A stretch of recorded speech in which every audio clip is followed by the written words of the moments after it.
오늘 우리에게 주시는 하나님의 말씀을 봉독하겠습니다. 로마서 4장 14절로 17절입니다.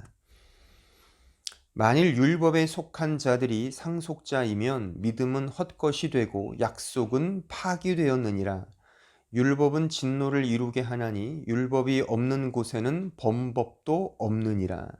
그러므로 상속자가 되는 그것이 은혜에 속하기 위하여 믿음으로 되나니 이는 그 약속을 그 모든 후손에게 굳게 하려 하심이라.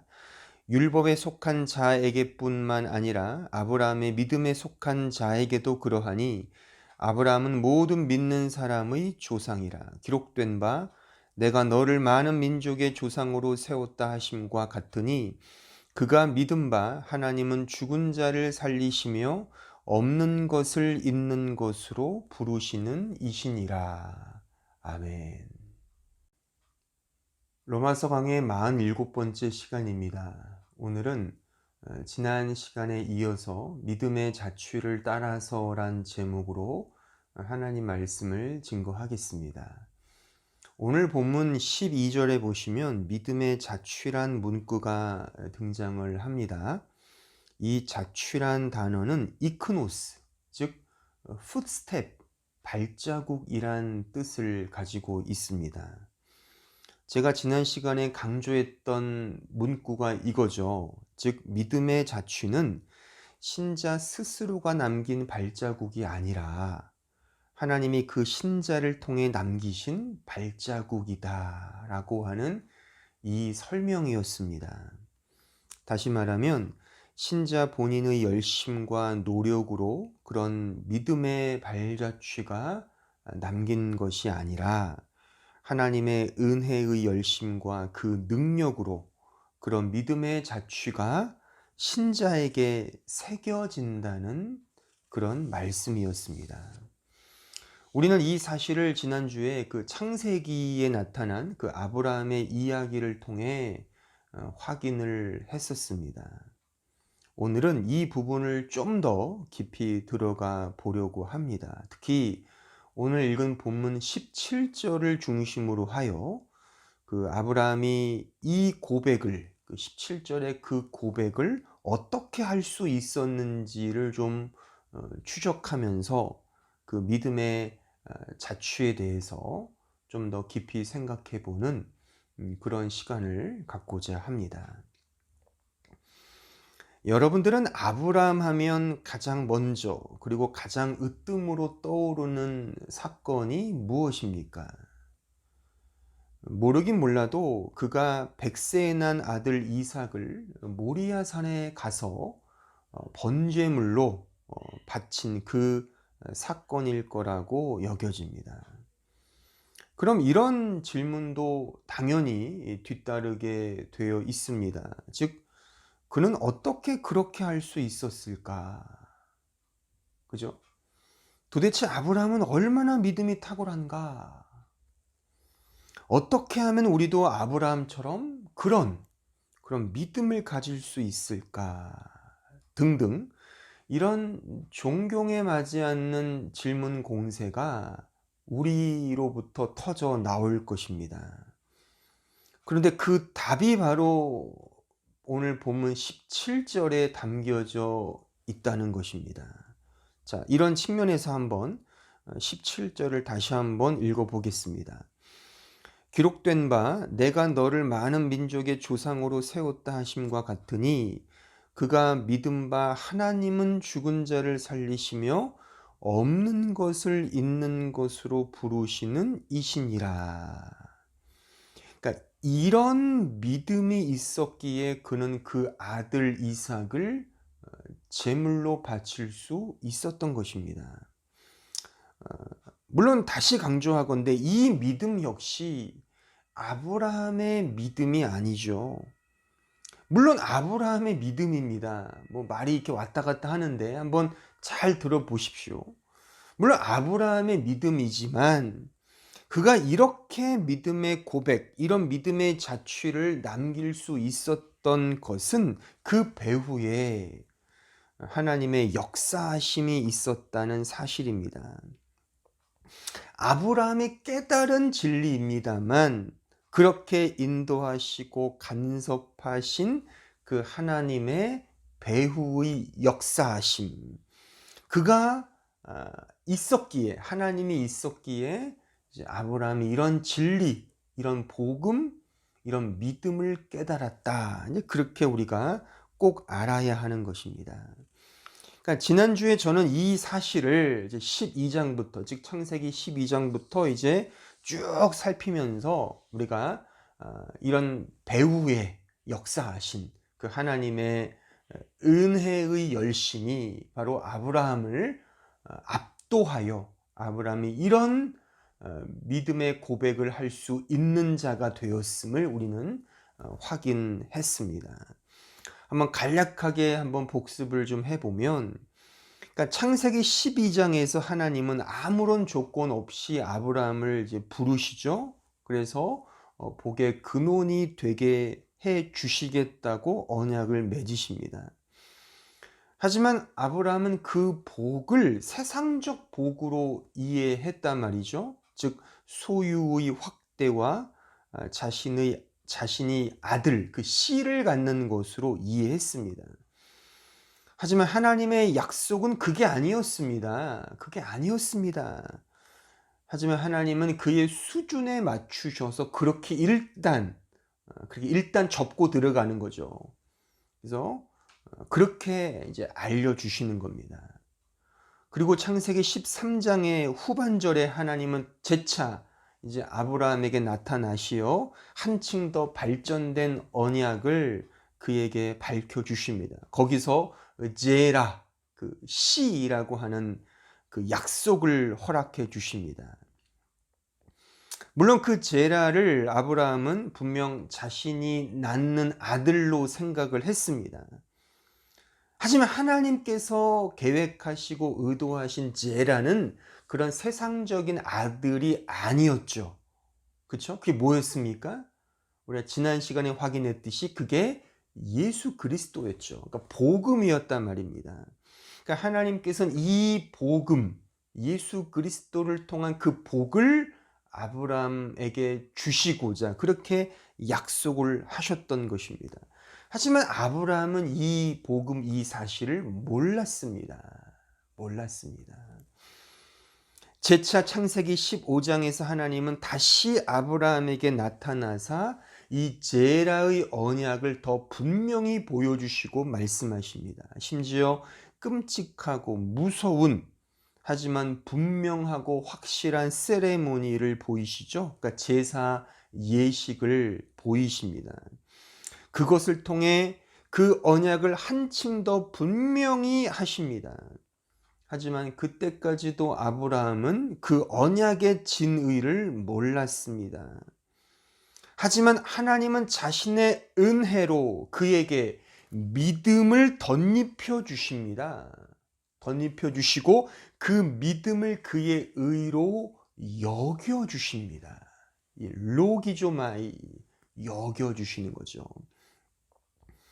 또한 그 부족함을 이제 은혜로 덧입혀 주시는 거죠. 믿음으로 덧입혀 주시는 거죠. 이렇게 덮어 주십니다. 에피칼립토, 덮어 주시는 겁니다. 로기조마이, 그렇게 여겨 주시는 게 은혜인 것이죠. 하지만 여전히 아브라함은 그 진리를 깨닫지 못합니다. 믿지도 않습니다. 다 지난 시간에 확인했던 내용들입니다.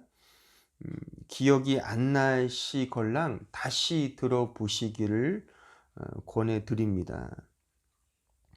여전히 아브라함은 이 껍데기에만 이제 급급하는 거죠. 세상적 복과 번영에만 이제 기대하고 있었던 것입니다. 그 제라, 그 씨가 메시아, 그 예수 그리스도라고 하는 사실은 깨닫지 못하는 거죠.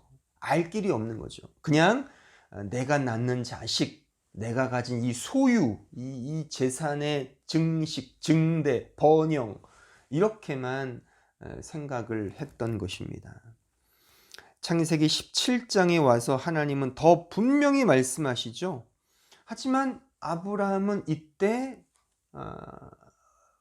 죽은 몸을 갖고 있습니다. 자식을 낳을 수 없는 거죠. 이때 나이가 이제 거의 99세가 됐으니까요. 이제 뭐 자식을 낳을 수 없는 죽은 몸이 되었고, 아내인 사라 역시 마찬가지였습니다. 하지만 하나님은 계속해서 말씀하십니다. 아니다, 내가 씨를 낳을 것이다. 아니, 이미 죽은 몸인데 어떻게 내가 아들을 볼 수 있지? 그렇게 의문을 던질 수밖에 없죠. 근데 하나님은 이름까지 지어주시죠. 이삭이라고 이름을 지어라. 그 사실 말도 안 되는 얘기죠. 무슨 뭐 귀신 신하라 까먹는 소리도 아니고요. 이거 어떻게 믿을 수 있겠습니까? 아주 엉뚱하고 쓸데없는 그런 소리인 것입니다. 왜냐하면 이미 아브라함은 죽은 몸이거든요. 그러니까 자식을 생산해낼 수 있는 그 생식 능력이 끝났습니다. 아내 사라 역시 마찬가지였고요. 그럼에도 불구하고 하나님은 내가 아들을 낳을 것이다. 제라, 씨를 낳을 것이다. 그러니 할례를 행하라. 이렇게 또 명을 하십니다. 할례, 그러니까 생식기를 절단하는 것이죠. 지금으로 말하면 포경 수술과 비슷한 그런 할례 예식을 치르라고 하는 것입니다. 완전 얼토당토하는 그런 말씀만 하시는 겁니다. 그래서 아브라함은 비웃습니다. 웃습니다. 아니, 이 죽은 몸에 또한 이 죽은 생식기에 절단을 하라고? 이게 무슨 이런 말이 어딨어? 라고 아마 이 가소롭게 아마 웃었을 것입니다. 하지만 마지못해 하나님의 명이시니 아브라함은 할례를 행합니다. 그때 그의 나이 99살이었던 것이죠. 그런데 바로 그 이후에 아주 신비롭고 놀라운 일이 일어나고 맙니다. 즉 하나님께서 그에게 제라, 아들을 주시는 겁니다. 자신의 죽은 몸에서 진짜 씨가 나온 겁니다. 진짜 씨가 나온 겁니다. 죽은 몸에서 말이죠. 그때 아브라함의 마음이 어떠했겠습니까? 이 사건을 통해 그가 깨달은 것은 무엇일까요? 한번 생각을 잘 해보십시오. 아브라함은 이런 사건을 경험하면서 무엇을 느끼고 무엇을 깨달았을까? 아마도 이런 진리가 아니었을까요? 오늘 본문으로 말하면 죽은 자를 살리시고 없는 것을 잊게 하시는 하나님이 바로 당신이었군요. 그래서 그는 분명 이렇게 아마도 생각했을 겁니다. 이 아들은 내 아들이 아니구나. 다름 아닌 하나님의 아들이구나. 라고 아마 고백했을 것입니다. 내가 내 행위로, 내 노력으로 낳은 자식이 아닌 하나님의 전적인 은혜로 낳은 하나님의 씨구나. 하나님의 제라. 하나님의 아들이구나 라고 분명 생각했을 것입니다. 이제 비로소 아브라함은 깨닫기 시작한 겁니다. 이제야 비로소 이 모든 것을 다 하나님이 하셨구나 라고 말이죠. 자, 창세기 21장으로 가보겠습니다. 21장 1절로 4절을 보시면 여호와께서 말씀하신 대로 사라를 돌보셨고 여호와께서 말씀하신 대로 사라에게 행하셨으므로 사라가 임신하고 하나님이 말씀하신 시기가 되어 노년의 아브라함에게 아들을 낳으니 아브라함이 그에게 태어난 아들 곧 사라가 자기에게 낳은 아들을 이름하여 이삭이라 하였고 그 아들 이삭이 난 지 8일 만에 그가 하나님이 명령하신 대로 할례를 행하였더라. 그러니까 이 사건을 통하여 이제야 비로소 아브라함은 하나님의 하나님 되심을 믿음으로 바라보게 되었습니다. 하나님의 객관적 은혜의 믿음이 이제 비로소 아브라함의 주관적 믿음으로 경험되게 된 것이죠.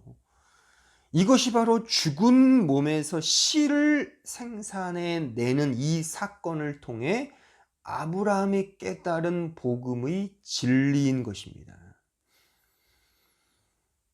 바로 이처럼 하나님의 은혜는 바로 이런 방식으로 우리 신자들에게 역사됩니다. 하나님의 은혜는 타협 없이 전능하신 하나님의 능력으로 우리를 압도합니다. 우리의 행위, 노력, 결단, 결심 등이 무색해지도록 하나님은 오직 당신의 편에서만 역사하십니다. 그래서 우리의 자랑이 없게 하십니다. 오직 하나님의 복음의 능력만이 온전히 드러나게 하십니다. 그래서 사도 바울이 이렇게 고백하죠. 이 복음은 모든 믿는 자에게 구원을 주시는 하나님의 능력이라 라고 말이죠.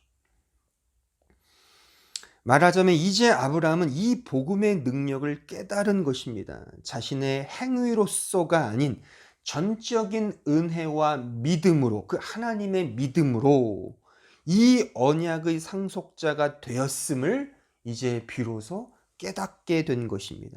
그러니까 자신의 능력으로 키운 엘리에셀이 아니라, 자신의 힘으로 낳은 이스마엘이 아니라, 자신의 죽은 몸에서 오직 은혜로 낳게 하신 그 씨, 그 제라, 그 씨 안에서 이 구원을 얻게 되었음을 이제 아브라함은 깨닫게 된 것이죠.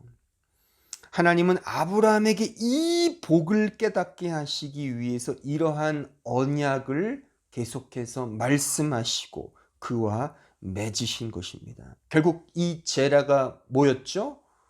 이 제라, 이 씨, 이 스페르마, 이 씨, 이 자손은 결국 예수 그리스도였죠. 그러니까 이 예수가 복의 근원이고 이 복을 알게 해주시기 위하여 아브라함을 죽도록 놔두신 거란 말입니다. 그러니까 아브라함이 죽은 이후에, 그의 몸이 죽은 이후에 그 모든 자신의 힘으로 할 수 있는, 자신의 힘으로 생산해낼 수 있는, 자신의 능력으로 키울 수 있는 그 모든 것들이 배제되고 삭제된 이후에 하나님께서 그의 몸을 통해 이 씨, 제라, 예수 그리스도를 낳게 하셨다는 겁니다. 말하자면 이것을 깨달으면서 그는 이제야 비로소 진짜 하나님이 다 하셨구나. 진짜 이 하나님은 죽은 자를 살리시고 없는 것을 있게 만드시는 그런 하나님이구나라고 인식하게 되었다는 것이죠. 이런 인식을 근거로 하여 이런 고백을 하게 되는 겁니다. 그러니까 이 복음의, 이 제라, 이 예수의 복음을 깨닫고 난 이후에 이제 아브라함에게는 어떤 새로운 인식의 변화가 찾아옵니다. 자, 그 변화가 무엇이냐면 창세기 21장 30절로 34절을 보십시오. 아브라함이 이르되 너는 내 손에서 이 암양 새끼 7을 받아 내가 이 우물판 증거를 삼으라 하고 두 사람이 거기서 서로 맹세하였으므로 그곳을 부엘세바라 이름하였더라. 그들이 부엘세바에서 언약을 세우매 아비멜렉과 그 군대 장관 비골은 떠나 블레셋 사람의 땅으로 돌아갔고 아브라함은 부엘세바에 에셀 나무를 심고 거기서 영원하신 여호와의 이름을 불렀으며 그가 블레셋 사람의 땅에서 여러 날을 지냈더라. 자, 이 말씀의 이야기는 이제 아브라함과 그랄 왕 아비멜렉 간의 언약을 체결하는 그런 장면의 말씀이에요. 그러니까는 이삭을 낳은 이후죠, 그렇죠? 그러니까 아비멜렉은 이제 우리가 잘 아는 블레셋 땅을 지배하는 통치자였습니다. 근데 이제 아브라함이 이 그랄 땅, 그러니까 지금 우리가 쉽게 아는 블레셋 땅으로 이제 거주한 이후에 거기에 사는 사람들과 약간의 알력 다툼이 있었습니다. 그래서 이제 아비멜렉과 아브라함 간에 이제 우리 서로 싸우지 말고 잘 지내자라는 그런 언약을 맺는 장면이 이제 이 지금 읽은 이 말씀의 주요 내용이죠. 근데 이제 여기서 우리가 중요한 것은 뭐냐면 그 33절입니다. 33절을 다시 보시면 이제 아브라함은 브엘세바에 에셀 나무를 심고 거기서 영원하신 여호와의 이름을 불렀으며, 영원하신 여호와라는 이 단어가 이제 아브라함의 입술에서 터져 나온 겁니다. 그러니까 이 문구가 히브리어로는 엘 올람이에요. 엘은 이제 하나님 여호와고, 올람이 이제 영원한 혹은 영생하는, 초월적인, 변함없는 이런 뜻을 담고 있습니다. 그러니까 이 엘 올람이란 이 단어는, 그러니까 이 올람이란 단어는 아브라함 편에서 고백되지 않았어요. 여태까지. 그러니까 그 이전에는 다 하나님 편에서 내가 너와 영원한 언약을 맺겠다, 이 언약은 영원하다, 이렇게 올람이란 단어를 하나님 편에서는 하나님이 사용했지만, 아브라함이 아브라함 편에서 이 단어를 쓴 것은 지금 이 21장 이 33절의 말씀이 처음이라고 하는 것입니다. 그러니까 이삭을 낳고 나서, 그러니까 죽은 몸에서 이삭을 생산해내고 나서 그가 가진 믿음의 인식이 이렇게 달라진 겁니다. 아, 죽은 자를 살리시는 하나님, 없는 것에서 있는 것으로 만드시는 그 하나님, 이 하나님은 이 세상의 방식, 세상적 가치, 우리가 이해타산으로 생각하는, 인과응보로 생각하는 이 세상의 논리가 아니구나. 그분은 진짜 엘 올람, 영원하신 하나님, 변함없으신 하나님, 초월적인 하나님, 무한하신 하나님이구나를 이제 비로소 아브라함이 깨닫게 되었다는 것입니다. 아브라함은 자신의 죽은 몸에서 새로운 씨가 태어나면서 이런 믿음의 전환기를 경험하게 된 것입니다. 이제 영원하신 하나님, 영생의 복음을 깨닫게 된 것입니다.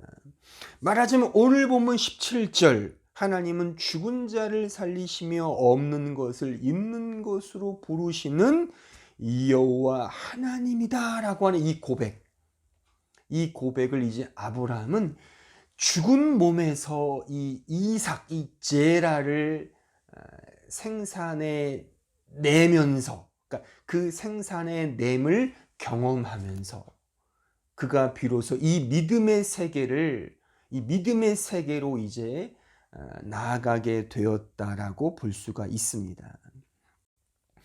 아브라함이 깨달은 이 영원하신 하나님, 끝없는 하나님, 변함없는 하나님, 초월적인 하나님, 무한하신 하나님, 이 엘 올람이란 이 고백은 눈에 보이는 이 세상과 가치들 속에서는 결코 담아낼 수 없는 그 신비의 세계, 무한한 세계를 의미하는 것입니다. 인간의 이성과 세상의 과학적 능력으로는 결코 알아낼 수 없는 그 영역을 의미하는 것이죠.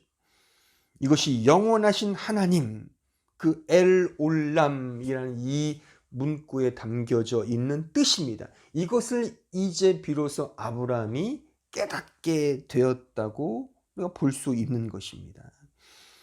엄밀히 말하면 하나님께서 아브라함에게 이런 믿음의 세계로 초대하시며 그 믿음의 세계로 인도하셔서 그의 입술에서 엘 올람이라는 이 영원하신 여호와라는 이 고백이 터져 나오게 그렇게 만드셨다, 인도했다, 그렇게 간섭했다라고 말할 수가 있는 것입니다. 이것은 분명 거듭남의 은혜입니다. 거듭남의 은혜. 성령 하나님께서 우리 마음에 이 복음의 빛을 비추시사 깨닫게 하시는, 그래서 눈을 들어 영원한 하나님의 나라를 보게 하는 그 거듭남의 은혜라고 말할 수가 있는 것입니다. 그러니까 지금 아브라함은 이 21장에 와서야 비로소 이 영원하신 이 하나님의 나라, 하나님의 복음, 이 영원한 하나님의 이 개념, 이 믿음의 내용을, 이 은혜를 이제 깨닫게 된 것입니다. 그러니까 아브라함에게 있어서 영원하신 하나님을 향한 이 믿음은 거듭 강조하지만 자신의 몸에 그 죽은 몸에서 태어난 제라를 깨닫고 그 제라를 경험하고 난 이후에 깨달은 은혜라 말이죠. 이게 매우 중요한 이 구원의 어떤 그 메커니즘, 그 구원의 어떤 패러다임을 설명해 주는 너무나 중요한 구원의 구조입니다. 이게 이 자체가. 그러니까 아브라함이 자신의 죽은 몸에서 제라, 이삭, 신약 의미로 말하면 예수 그리스도를 그 안에서 하나님의 은혜로 이제 안 이후에 그가 이제 비로소 이 영원하신 하나님에 대한 믿음의 감각, 이런 믿음의 세계에 대한 그런 마음이 열렸다라고 우리가 볼 수 있는, 이런 이 메커니즘이 구원의 어떤 구조라고 하는 것입니다. 그러니까 구원의 복음은 결국 자신이 죽어야 하는 존재, 아니 죽은 존재임을 깨닫는 데서부터 시작된다는 것을 우리는 여기서 추출하여 우리는 분명히 알 수가 있는 것입니다. 그러니까 자신이 할 수 있고 자신의 능력을 의지할 때는 결코 이 복음을 깨달을 수가 없습니다. 그래서 복음에 대한 믿음은 자신의 절망과 실패, 죽음을 경험하는 그 시간, 그 때로부터 이제 시작된다라고 볼 수가 있죠. 따라서 하나님의 복음은 우리에게 말하자면 사랑의 속삭임으로 오기보다는 이 사망 선고로부터 시작한다라고 좀 말할 수가 있는 것이죠. 물론 제가 지난 시간에도 잠깐 언급해 드렸지만, 그러니까 복음의 첫 접촉점으로서 하나님은 사랑이 많으시고 은혜가 많으시고 이렇게 시작할 수 있습니다. 뭔가 포장지가 굉장히 화려하게, 그러니까 사람이 뭔가 혹하도록 그렇게 우리가 복음에 대한 첫 접촉점의 역할로서 그렇게 전도도 할 수 있고 그런 식으로 표현할 수도 있습니다만, 그 복음의 본질은 그게 아니라 말이죠. 결국 너 자신이 죽어야, 그러니까 너 힘으로 할 수 있는 게 아니라 너 자신이 죽어야만 그 안에서 제라, 예수 그리스도가 나온다는, 하나님의 은혜로 네 안에서 새롭게 주어진다는 이 복음의 메커니즘을 이해하기 위해서는 내가 죽는구나, 그 자리에서 이 복음이 시작한다는 것입니다. 그러니까 복음의 본질은 나를 말씀으로 억어하여 나의 존재를 부인케 하며 세상으로부터 십자가에 못 박히는 나를 경험하는, 거기서부터 진정한 영원하신 하나님, 그 엘 올람이 고백되어진다는 것입니다.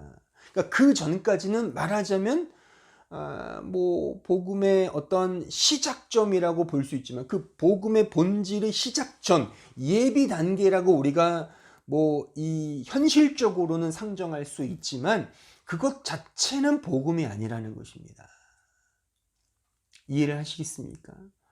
결국 아브라함을 통해 우리가 확인할 수 있는 것은 자신의 죽은 몸에서 제라가 태어나는 그 이후에 있는 이 사람은 비로소 하나님을 향하여 영원하신 하나님, 진정한 복음의 자리로 가게 되었다는 것입니다.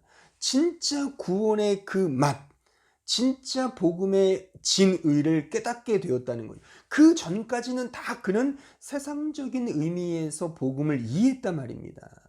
진짜 죽은 몸에서 제라를 생산해내고 하나님의 은혜죠. 은혜로 그렇게 태어난 이후에 그는 이제 진짜 복음이 무엇인지를 깨닫게 되었다는 것입니다. 바로 이것이 진짜 복음이라는 겁니다. 이렇게 우리에게도 복음이 찾아온다는 것입니다. 그러니까 나는 죽고 예수가 살아나는 겁니다. 그러니까 내가 그리스도와 함께 십자가에 못 박혀 죽는 내 죽음이 곧 복음의 시작인 거죠. 그러니까 이제 내 자신이 내가 머리였지만 이제 내 머리를 말하자면 절단시키고 내 머리가 누굽니까? 그리스도 예수가 되는 것이죠. 나는 그분의 지체가 되는 거죠. 그래서 한 몸을 이루는 것. 이것이 구원의 구조인 것입니다. 그러니까 이 부분은 제가 다음 주에 좀 더 자세히 제가 설명을 드릴 겁니다. 어쨌든 우리가 지금 이 시간을 통해 확인하는 것은 이 아브라함이 죽은 몸에서 제라를 생산해 낸 이후에 이제 비로소 아브라함의 인식, 그 믿음의 인식, 진정한 하나님의 나라를 바라보는 그런 인식의 변화가 생겼다는 것이죠. 언제나 세상적인 가치에만 늘 전전긍긍했던 그런 아브라함이 이제 눈을 들어 영원하신 하나님, 변함없는 하나님, 초월적인 하나님, 그런 하나님의 나라의 그 하나님을 이제 바라보며 예배하게 되었다라고 하는 것입니다. 이것을 우리 편으로 말하면, 쉽게 이 현실로 말하면 우리의 영적 죽음을 의미한단 말입니다. 십자가를 지는 그 십자가의 길이라고 하는 거죠. 그래서 이런 것이 세상적으로는 굉장히 버겁고 힘들고, 그래서 우리는 사실 거부하고 싶고 또한 외면하고 싶은 것이 솔직한 우리의 심정일 것입니다. 이러한 믿음을 경험한 아브라함은 이제 비로소 자신의 아들 이삭을 하나님께 바치게 되는 것이죠. 그 장면이 바로 22장, 창세기 22장에 등장하고 있는 것입니다. 우리 그 말씀을 좀 찾아보겠습니다. 창세기 22장 1절로 2절의 말씀입니다. 그 일 후에 하나님이 아브라함을 시험하시려고 그를 부르시되 아브라함아 하시니 그가 이르되 내가 여기 있나이다. 여호와께서 이르시되 내 아들 내 사랑하는 독자 이삭을 데리고 모리아 땅으로 가서 내가 내게 일러준 한 산 거기서 그를 번제로 드리라. 자신의 죽은 몸에서 이 제라, 이 씨 아들을 생산해 내면서 그런 비로소 엘 올람, 그 하나님, 영원하신 하나님에 대한 그 믿음의 감각이 생겼습니다. 이 믿음의 이 진정한 의미, 그 복음의 진리를 깨닫고 난 이후에 이제 하나님께서 이런 말하자면 시험을 이제 아브라함에게 허락하시는 거죠. 그럼 이 시험의 의도가 무엇이겠습니까? 이 시험을 못하면 벌을 주고 잘하면 뭐 상을 주고 그런 것이겠습니까? 그런 식의 이 세속적인 그런 어떤 의미와 그런 방식 속에서 이런 시험을 주신 것이 아니라 이것 자체도 또한 하나님의 은혜라고 하는 것입니다. 그러니까 우리 여기서 깨달아야 될 것은 하나님께서 계속적으로 아브라함에게 간섭하시고 그를 인도하시며 그에게 주신 이제 비로소 깨달은 그 믿음을 더 견고하게 만드시는 하나의 과정, 그것이 훈련, 어떤 연단, 그런 훈육의 차원에서 이 말씀을 보아야지 이걸 통하여 아브라함을 본받자 정말 금이야 옥이야 눈에 넣어도 아프지 않을 그 독자 아들을 바칠 정도로 그렇게 헌신하고 충성하고 그렇게 열심을 낸 아브라함 그 사람의 믿음을 본받자로 간다면 이게 본말이 전도된다, 그런 의미인 것입니다. 그런 내용이 아니라는 것입니다. 중요한 것은 이 아브라함이 깨달은 그 영원하신 하나님, 이 하나님의 그 놀라우신 그 변함없으신, 또한 죽은 자를 살리시고 없는 것에서 있는 것으로 만드시는 그 진정한 하나님의 그 은혜, 이제 그것을 깨달은 그 아브라함이 이제 이 세상을 살아가면서 언제나 가질 수 있는 유혹들이 있지 않겠습니까? 그렇죠? 살아가면서 가지는 유혹과 내 자신이 갖고 있는 죄된 본성이 그 하나님의 은혜를 어떻게 이해하겠냐 말입니다. 거기에 초점을 두고 이 이야기를 끌고 가야 하는 것입니다. 그러니까 보세요. 아브라함 입장에서는 정말 이 이삭이라는 이 아들은 다른 존재로 느껴졌을 것입니다. 그러니까 자신의 능력으로 키운 엘리에셀이나 자신의 힘으로 낳은 이스마엘과는 전혀 다른 존재로 분명 생각했을 것입니다. 그러니까 본질적으로 다르죠. 그러니까 자신의 아들이라고 생각하기보다는 하나님의 은혜의 자식이라고 분명 알았을 것입니다. 그러니까 내 소유가 아니라 은혜의 열매라고 분명 그렇게 인식했을 것입니다.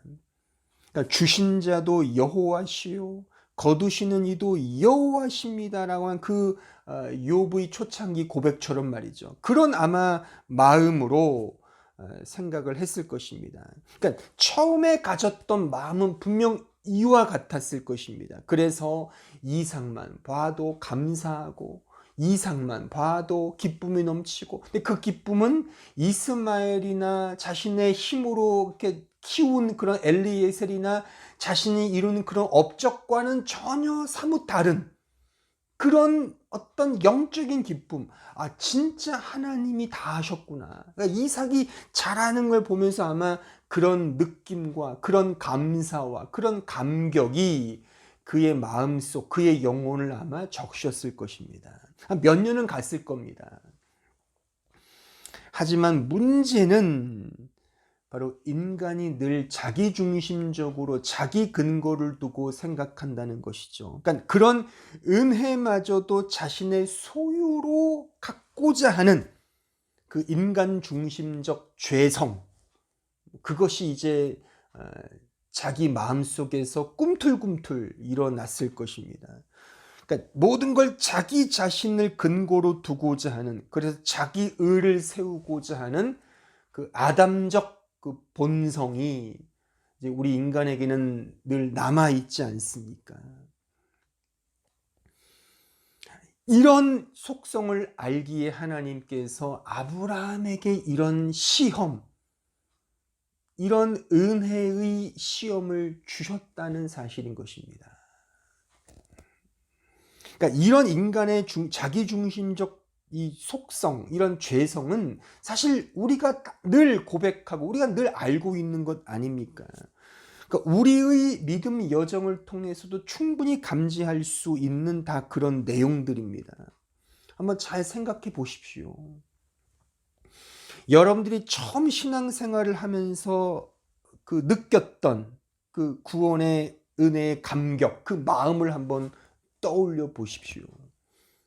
그리고 작게는 5년, 10년, 뭐 넓게는 20년 가까이 신앙생활을 한 지금 이 마당에 여러분들이 가지고 있는 이 복음에 대한 마음과 그 처음 마음을 한번 비교해 보라 말입니다. 비교해 보십시오. 단순히 감정적 마음이나 결단, 결기 이런 것들은 차치하더라도 그 예수 그리스도 그 복음 자체에 대한 그 감사, 그 기쁨, 그런 것이 과연 그때와 지금이 어떠냐 말입니다. 한번 비교해 보십시오. 우리는 시간이 흘러가면서 믿음 생활을 오래 하면 할수록 사실 그 하나님에 대한 가졌던 그 초창기의 그 믿음의 마음, 그 복음에 대한 감사와 감격은 많은 부분 메말라지고 쇠퇴하고 약해지고 굉장히 자기중심화됩니다. 그 이유는 무엇이냐면 그 은혜를 내 소유화하기 때문입니다. 내 소유로 여겨버리기 때문에 그 복음에 대한 감격과 그 복음에 대해 그 순수한 예수 그리스도에 대한 복음이 매우 메말라지게 지금 우리의 현실 속에서 드러나는 것입니다. 그러니까 신앙생활을 오래 하고 교회 생활을 오래 하면서 익숙해지는 것은 많습니다. 그런데 정작 중요한 복음의 본질, 그 구원에 대한 본질, 하나님의 전적 은혜에 대한 그 본질은 매우 약화된다는 것입니다. 오히려 내 편에서의 어떤 섬김, 충성, 헌신, 노력 이런 것들은 아주 기가 막히게 자라나고 아주 기가 막히게 적응하며 아주 엄청나게 잘 수행하지만 그 안에서 진짜 있어야 할 그 은혜에 대한 복음, 그 은혜에 대한 그 마음의 사무침의 몸부림, 그런 것이 과연 현재 우리의 오랫동안 신앙생활을 한 우리의 교회 생활, 이 신앙생활 속에, 믿음 생활 속에 얼마나 근거로 자리 잡고 있는지 우리는 심각하게 우리 자신의 믿음의 이 현주소를 물어야 하는 것입니다. 그러니까 이걸 위해서 하나님께서 아브라함에게 말하자면 그 시험을 주신 것입니다. 은혜를 소유하는 그것을, 이건 원래 은혜였음을 다시 한번 알게 하시는, 내 능력, 내 소유, 내 헌신, 내 노력으로 그 은혜를 내 것화하려는 그 욕망으로부터, 아니야, 그건 원래 은혜였잖아. 그 은혜였잖아. 이걸 다시 한번 우리에게 그 리바이벌 시키는 그 하나님의 은혜로우신 간섭, 이것이 바로 이 오늘 말씀 22장, 창세기 22장의 이삭을 바치라 하신 하나님의 의도인 것입니다. 인간은 그렇지 않습니까? 뭐 통장, 반장, 이런 완장을 차야 그나마 눈이 올 때 길거리라도 쓸잖아요. 어떤 나에게 주어지는 어떤 것이 없으면 인간은 안 합니다. 그러니까 우리가 처음 그 복음의 은혜를 경험했을 때는 그 은혜의 감격이 있어요.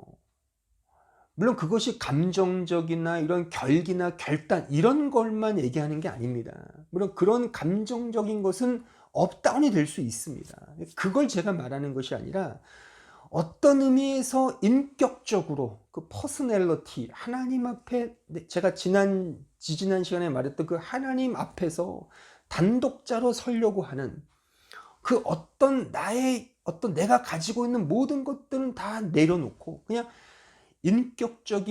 인격적으로 하나님 앞에 서려는 그런 순수한 그런 마음, 그런 것보다 신앙생활, 교회 생활, 이 생활이 길어지면 길어질수록 좀 타이틀이 늘어나면 늘어날수록 내 자신을 하나님 앞에 이런 퍼스널리티하게 서기보다는 그 비즈니스 라이크라고 하잖아요. 그런 업무와 사무적 어떤 일로서 이 신앙생활과 교회 생활을 생각한단 말입니다.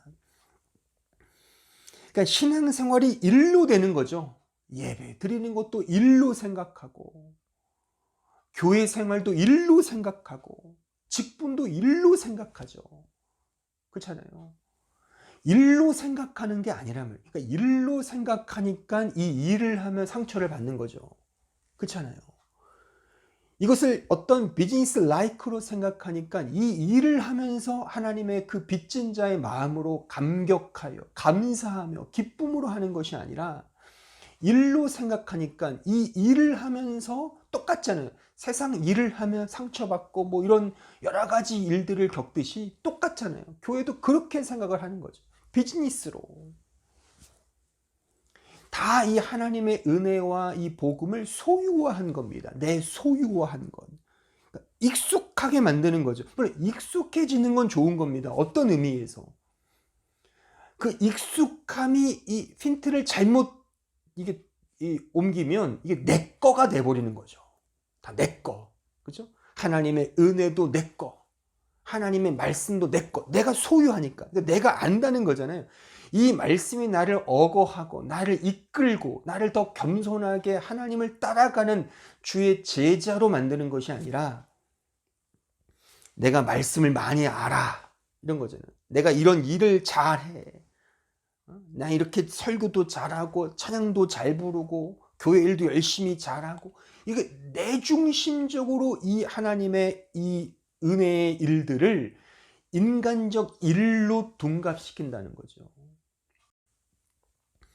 그렇게 될 수 있는 가능성이 매우 농후합니다. 은혜를 자기 소유로 이해하는 이런 비즈니스 라이크, 복음을 자신의 능력으로 이해하는 비즈니스 라이크, 이렇게 생각하는 거죠. 퍼스널리티하게 하나님 앞에 한 단독자로 그 개인의 실존으로 정직하게 내 발에 신을 벗고 하나님 앞에 서는 것이 아니라 내가 가진 어떤 타이틀, 능력, 실력, 나의 어떤 연수, 이런 뭐 짠밥, 이런 걸로 이제 교회 생활, 신앙 생활, 대인 관계, 교인과의 관계를 그렇게 맺어 간다면 그건 말하자면 우상이 되는 겁니다. 그게 우상인 겁니다. 그게. 그런 은혜들이 내 안에서 내 소유화되어 고착화되어 형식화되면 그것이 우상이란 말입니다. 우상. 다른 게 우상이 아니에요. 그게 우상입니다. 그 우상을 찍어버려야 된단 말입니다.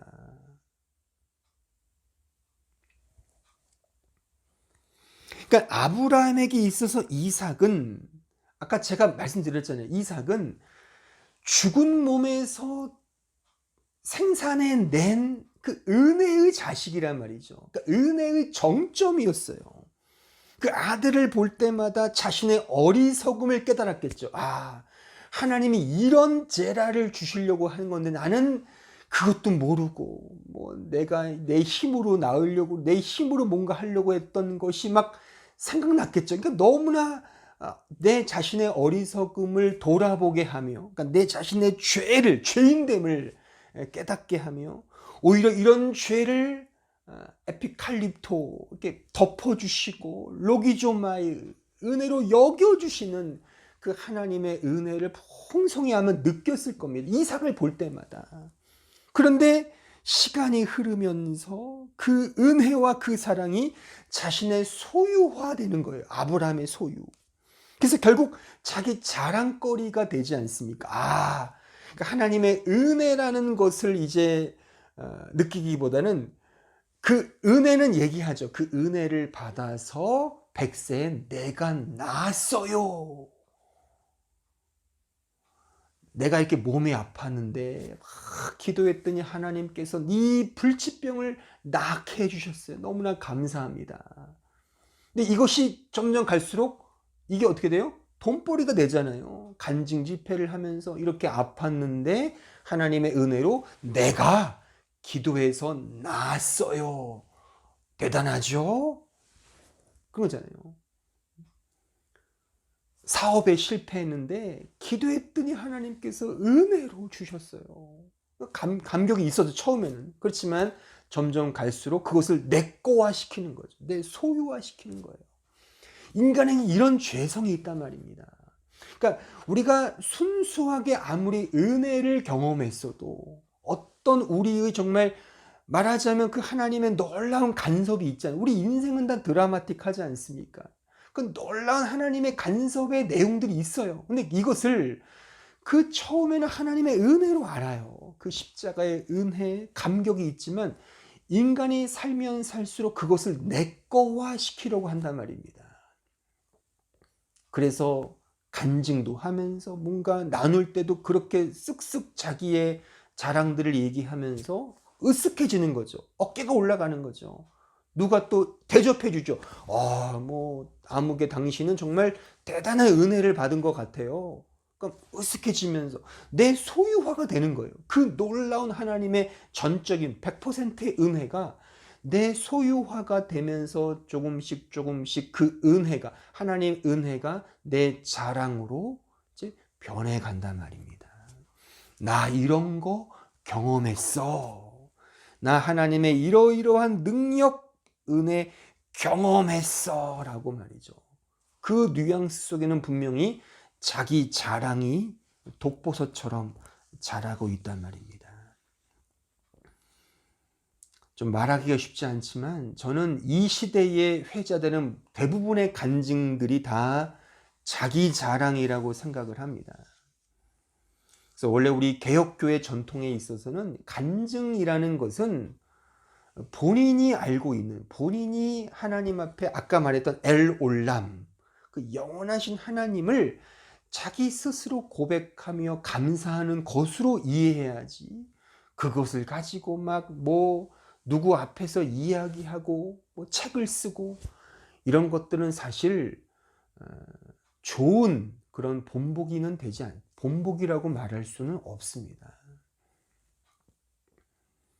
왜냐하면 제가 그 자체를 제가 뭐 이렇게 부정하거나 뭐 이렇게 부인하는 건 아니고, 그런 것이 가질 수 있는 이 악영향, 그런 부작용이 더 크다는 것을 제가 우려하여 제가 말씀을 드리는 겁니다. 굉장히 큽니다. 그걸 위해서 하나님께서 또 이렇게 아브라함에게 이런 시험을 허락하신단 말입니다. 그러니까 하나님께서 이 은혜를 다시금 그 은혜로 알게 하시기 위하여, 아브라함에게 내가 준 은혜가 내가 준 거 아니야, 내가 너에게 준 제라잖아, 그 전적인 은혜잖아, 네가 잘해서 낳은 거 아니잖아, 근데 너 왜 자꾸만 또 너가 가지려고 그래, 내가 준 건데. 그런 의도와 그런 계획 속에 그 은혜로 다시 알게 하시기 위하여 아브라함에게 그런 시험을 주셨다는 겁니다. 그러니까 분명 아브라함은 처음에는 갈등했을 겁니다. 범민했을 겁니다. 하지만 그 처음 은혜를 다시 떠올려 봤을 거예요. 그러니까 직면한 그 시험과 이 상황 속에서 다시금 그 처음 99세 때, 100세 때 그 과정들을 쭉 생각하면서, 그렇지, 이삭은 은혜였지, 내가 은혜로 여기까지 왔는데 내가 다시 획 돌았구나. 그래, 하나님께 드려야지. 하나님은 죽은 자를 살리시고 없는 곳에서 있는 것으로 만드시는 분인데 내가 내 거하려고 했구나. 그래, 하나님 것이니 하나님께 드리자라고 그런 믿음으로 드렸단 말입니다.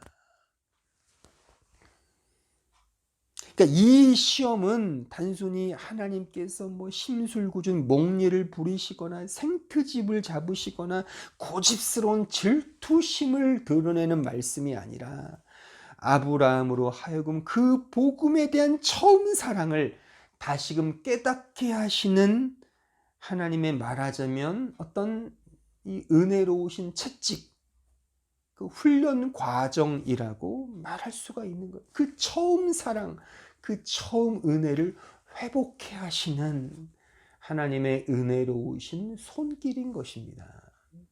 우리 이 처음 사랑하면 떠오르는 그 이야기가 있죠. 그 에베소 교회, 그죠?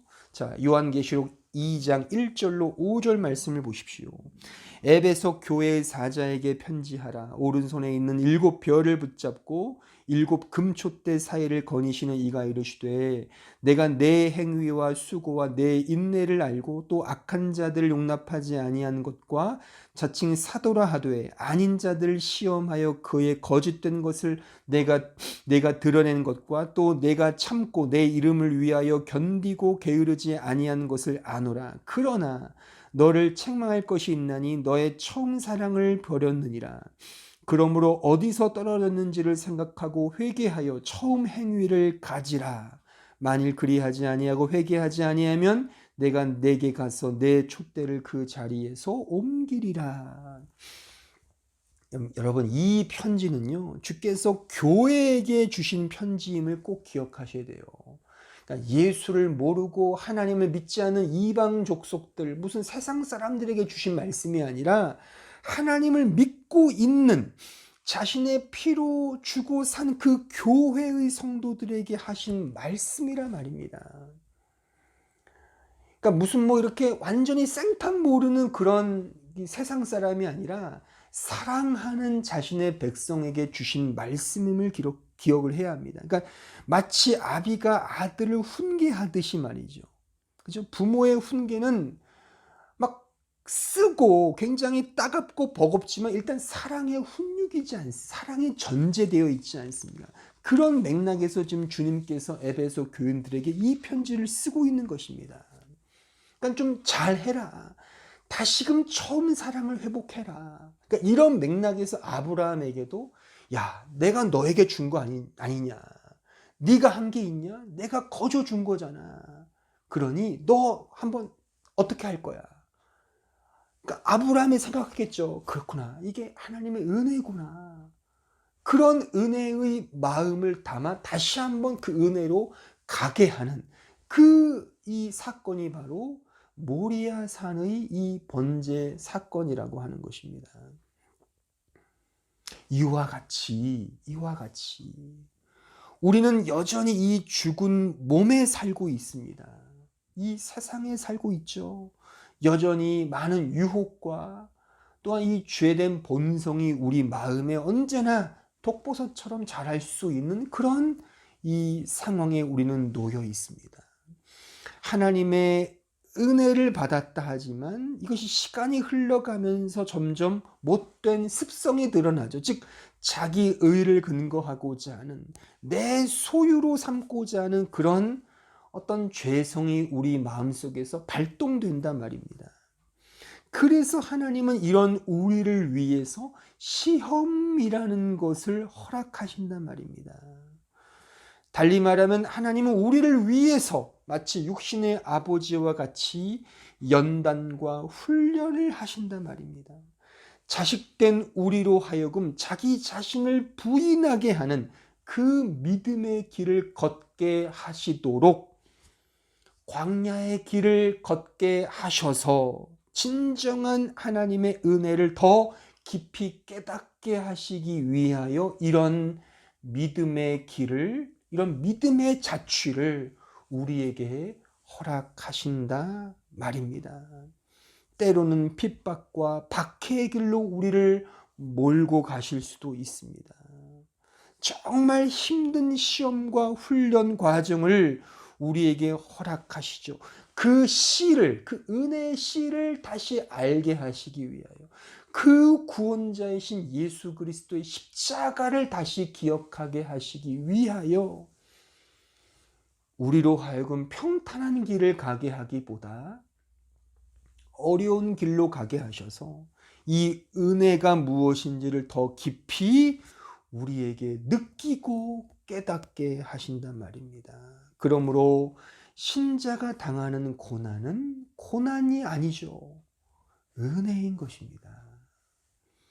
히브리서 12장 6절로 8절을 보십시오. 주께서 그 사랑하시는 자를 징계하시고 그가 받아들이시는 아들마다 채찍질하시니라 하였으니 너희가 참음은 징계를 받기 위함이라. 하나님이 아들과 같이 너희를 대우하시나니 어찌 아버지가 징계하지 않는 아들이 있으리요. 징계는 다 받는 것이거늘 너희에게 없으면 사생자요 친아들이 아니니라.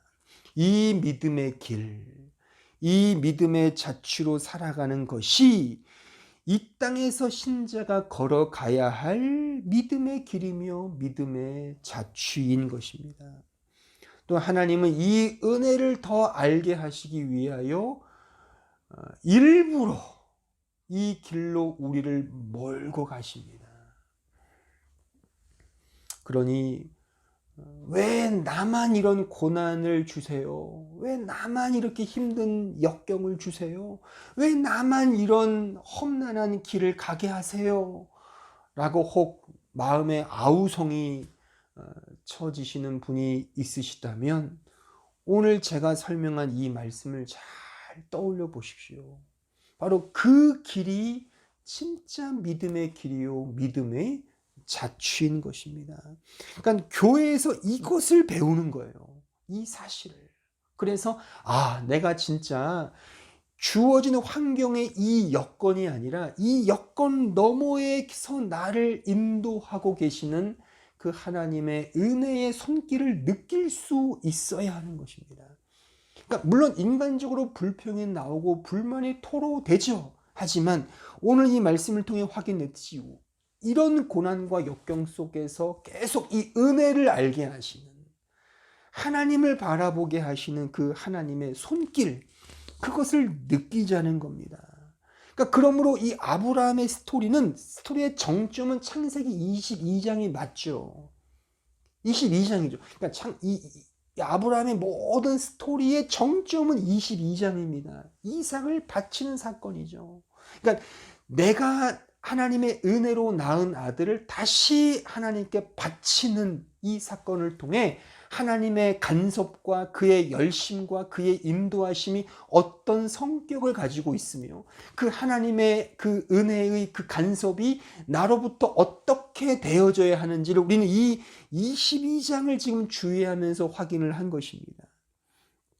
단지 그냥 아브라함을 시험하여 너 잘하나 못하냐 보자, 이런 그냥 단순한 그냥 이렇게 표면적인 의도가 아니라 그 안에 하나님의 은혜로우신 간섭 속에 이런 갈등과 이런 고난임에도 불구하고 더 깊은 하나님의 은혜를 깨닫게 하시는 그 믿음의 자취를 드러내게 하시는 하나님의 그런 놀라운 이런 섭리, 그의 인도하심임을 우리는 알 수 있습니다.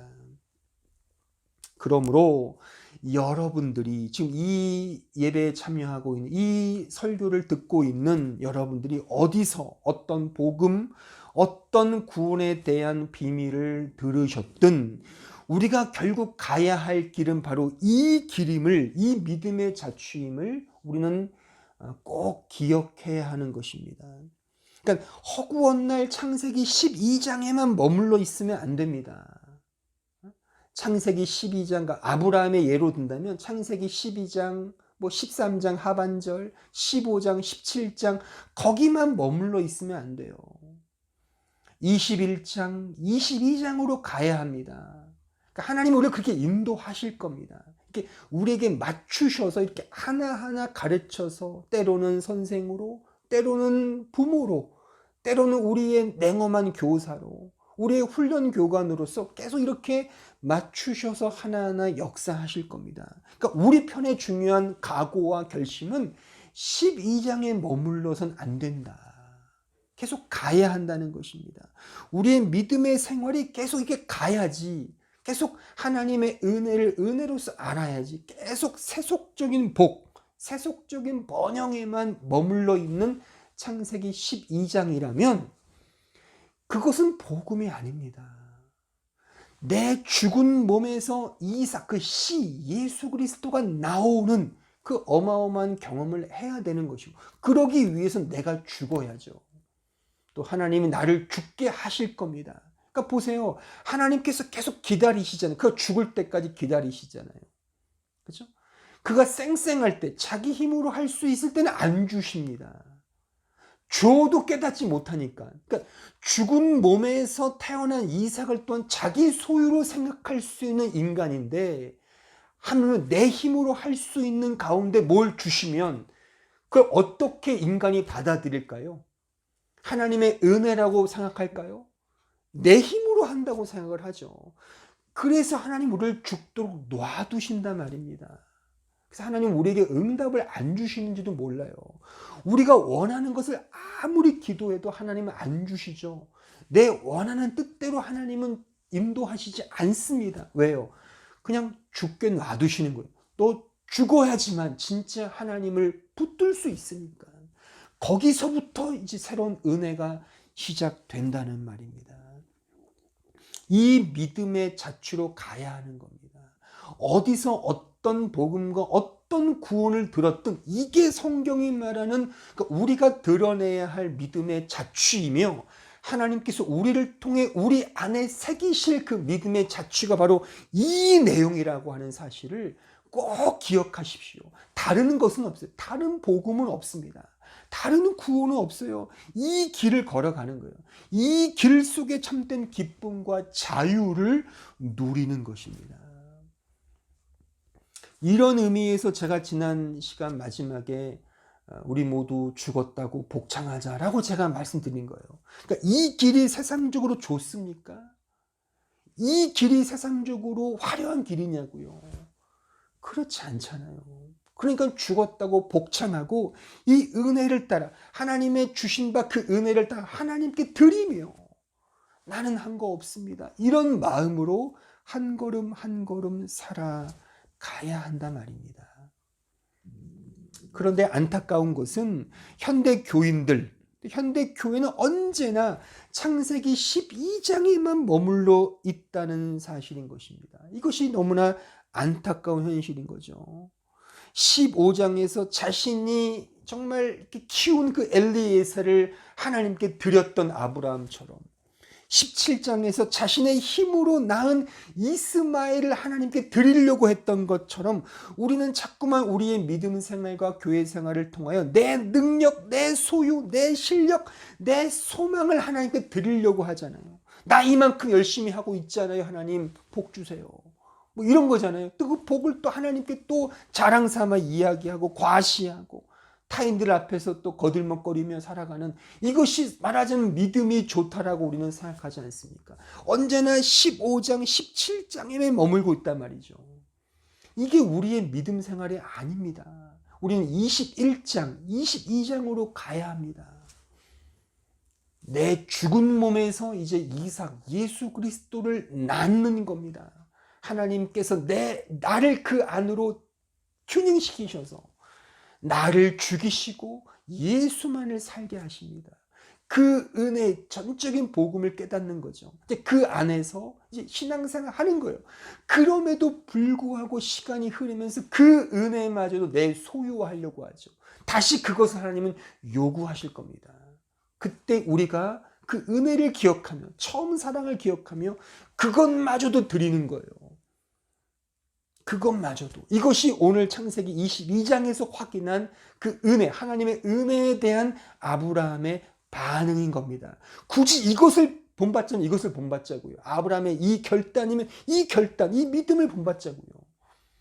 그래, 내가 한 게 아무것도 없지. 다 하나님의 은혜지. 하나님, 제가 이삭을 내 아들로 착각했습니다. 내 걸로 이해했습니다. 내 게 아니었죠. 그래요. 하나님 받으십시오. 이 믿음을 본받자고요. 굳이 본받자면. 이런 믿음의 자취가 우리에게서 이제 나타나게 되는 거죠. 그러므로 믿음의 자취는 창세기 22장까지 가야 합니다. 계속 반복하지. 이게 중요한 오늘 메시지의 핵심이기 때문에 제가 계속 반복하는 거예요. 계속 반복하면서 여러분들 계속 들으십시오. 이걸 꼭 가지셔야 돼요. 우리가 이 은혜를 소유하는 것이 아닙니다. 내 거는 없어요. 다 하나님의 은혜인 거예요. 우리의 가정, 우리의 재산, 내가 가지는 달란트, 나의 실력, 나의 학력, 내가 가진 모든 것들 다 하나님이 주신 거잖아요. 근데 우리는 그렇게 말은 하면서 사실 우리의 소유로 생각하잖아요. 혹은 내가 잘해서 한 거지. 하나님이 주신 겁니다. 은혜를 주신 겁니다. 다시 하나님께 드리십시오. 그 드림의 자리가 교회 생활이든 어떤 곳이든 다시금 하나님께 드리려고 하는 그런 마음으로 이 땅을 살아가는 겁니다. 그것이 우리 크리스천의 이 역사의식이며 사회의식이 돼야 되는 거예요. 그러니까 빚진 자의 마음으로 사는 것입니다. 언제나. 그런 마음으로 이 세상을 살아가는 것이 우리 크리스천이 이 세상에서 보여야 할 사랑이며 책임 있는 자세라고도 말할 수가 있는 것입니다.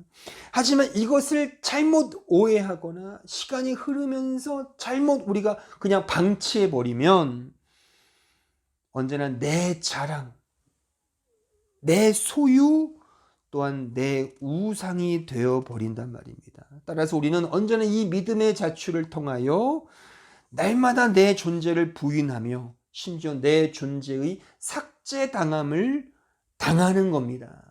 하나님이 그렇게 우리를 그 길로 몰고 가실 겁니다. 고집이 세신 분이 있으십니까? 하나님의 고집보다 세실까요? 그렇죠? 그러니까 이 사실을 아셔야 돼요. 하나님은 단념하지 않습니다. 포기하지 않습니다. 우리를 분명히 꺾으실 겁니다.